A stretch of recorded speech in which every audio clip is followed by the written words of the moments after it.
संदीप ने अपनी माँ के कहने पर गांव में शादी कर ली थी। लड़की का नाम था सुनीता।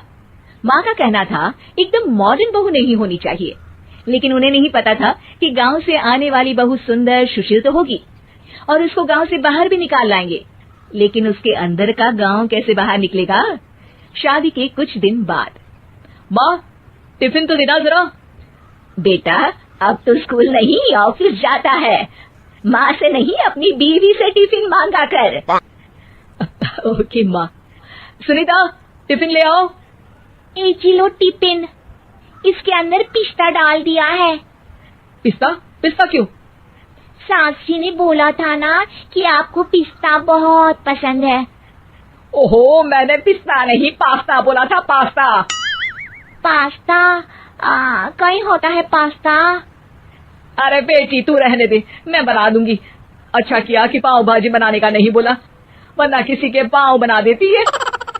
सुनीता को बुरा लगता है, लेकिन उसकी नादान हरकतें कम नहीं होती। ऐसे ही एक दिन, अरे तुमने ये क्या लगाया है? अरे आप वो फूस-फूस करके लगाते हैं ना, वही। डियो? का दियो? किसको दियो? अरे वही ना जिससे खुशबू आती है। हाँ हाँ सही पकड़े हैं। अच्छा लेकर तो आना। कौन सा डियो लगाया तुमने? अभी लेकर आते हैं जी। संदीप की बात मानकर सुनीता अंदर से खुशबू वाला फुसफुस लेकर आती है। OMG! OMG मतलब ओ माय गणेश ना। अरे OMG छोड़ो, ये खुशबू वाला फुसफुस की बात कर रही थी तुम? हाँ इसी की, फिर से सही पकड़े हैं। अरे देवी, लेकिन आप सही नहीं पकड़े हैं, ये डियो नहीं है। डियो नहीं है तो क्या लियो है? अरे ये रूम फ्रेशनर है जिसको कमरे में छिड़कते हैं, खुद पर नहीं। कोई बात नहीं, माँ कहती थी आत्मा किराएदार है, शरीर एक किराए का कर्म। हम शरीर पे ये डाल लिए तो क्या फर्क पड़ जाएगा। अरे बहू, ओ बहू, मेरे लिए फल तो ले आ, फिर मैं बाजार जाऊंगी। सुनीता अपनी सास के लिए फल लेकर आती है। अरे बेटा, पपीता, तरबूज और सेब फल ऐसे कैसे खा लूं, काट कर तो ले आ। माँ जी, मेरे गांव में तो खेत से उठा के सीधा खा लेते हैं। अरे ये तेरा गांव नहीं है ना। अरे संदीप, तू ही कुछ समझा देना इसको बेटा। मैं कैसे समझाऊं माँ, ये तो माइक्रोवेव को भी भट्टी बोलती है। कल मैंने बोला हाय कैसी हो, तो बोलती है किसी को हाय नहीं लगानी चाहिए।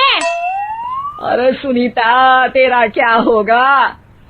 अभी तो कैसे बताऊं माँ जी, अभी हम कुछ करेंगे फिर पता चलेगा क्या होगा, लड़का या लड़की। हे भगवान, कहाँ से आ गई है? रामपुर से जी, आप ही तो लेकर आए थे मुझे। अरे मुझे माफ कर दो। पहले कोई गलती तो करिए जी, आपकी तो सारी गलती माफ कर देंगे हम। हाँ अरे बहू, मेरी बात सुन, फल यानी कि फ्रूट जब भी लाए ना तो काट कर लाना, ठीक है? जी ठीक है माँ जी, फल यानी फ्रूट यानी काट के लाऊंगी। सुनीता रोज ही कोई ऐसी हरकत कर देती जिसकी वजह से उसे घर में 2 बातें सुननी पड़ती। एक दिन, माँ मेरे बॉस घर पर आने वाले हैं शाम को, उनका बर्थडे है, फैमिली साथ नहीं रहती उनके, तो यही पार्टी कर लेंगे। उनको अच्छा लगा तो शायद मेरा प्रमोशन भी हो जाएगा।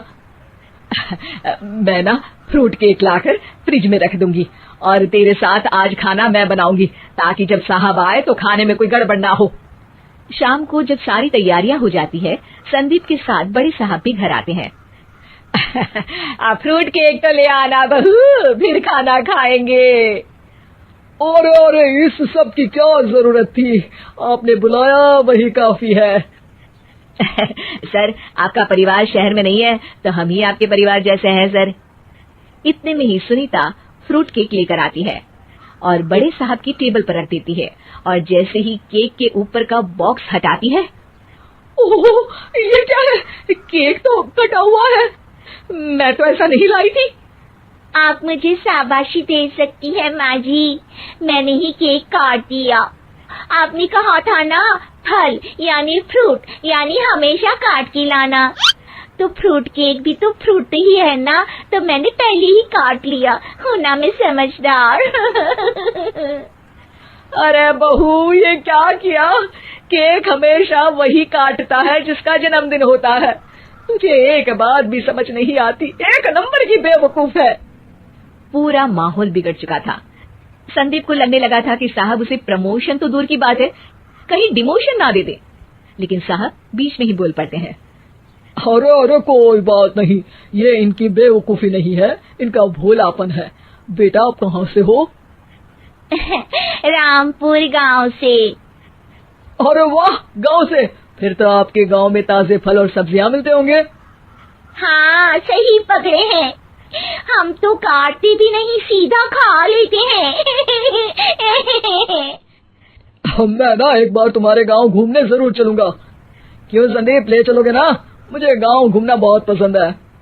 बस फिर क्या था, संदीप और सास दोनों खुश हो गए, क्योंकि साहब को सुनीता ने गांव की बात करके खुश कर दिया था। अब संदीप का प्रमोशन पक्का था। शिक्षा, कभी भी किसी भी गलती पर घबराना नहीं चाहिए। हो सकता है कि उस गलती की वजह से आगे बड़ा फायदा हो जाए।